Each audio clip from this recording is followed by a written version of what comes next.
Grand 1, la France et l'Italie. Dans l'Europe de 1848, l'Italie est une péninsule morcelée en plusieurs États. Sur cette carte de l'Europe en 1848, la France du Second Empire est représentée en bleu clair. On voit bien la division de l'Italie en plusieurs États. Il n'y a pas encore d'État-nation, mais c'est le royaume de Piémont-Sardaigne qui va opérer l'unification autour de lui. L'enjeu de l'unification, c'est de rattacher au royaume de Piémont-Sardaigne le royaume des deux Siciles au sud, Naples, la Sicile, les États de l'Église sous l'autorité du pape, Milan, c'est-à-dire la Lombardie, Venise, la Vénétie, qui sont toutes les deux sous l'autorité de l'Empire autrichien, et les États du centre, duché de Parme, de Modène, la Toscane et la Romagne.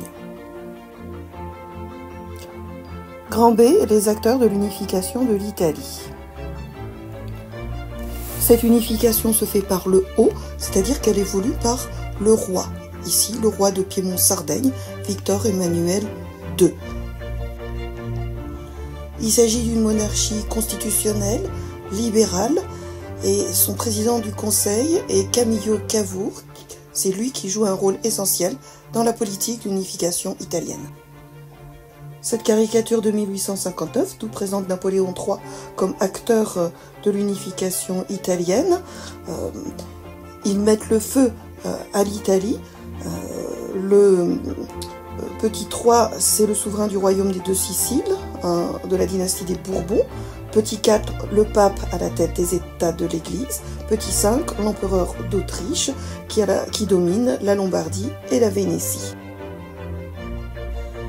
Victor Emmanuel II a besoin du soutien de Napoléon III, ancien Carbonari, ancien soutien des partisans de l'unification italienne, contre l'Autriche, qui est un ennemi important et qui domine donc la Lombardie et la Vénétie. Le peuple est toutefois représenté par le personnage de Giuseppe Garibaldi, qui est très populaire. C'est au départ un républicain qui a même participé au Printemps des peuples en 1848, mais il décide, dans l'intérêt de l'unité italienne, de se rallier à la monarchie.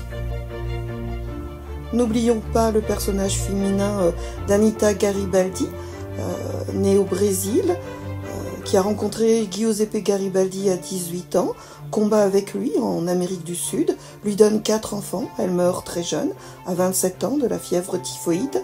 Elle a partagé les idéaux républicains de Garibaldi et largement soutenu.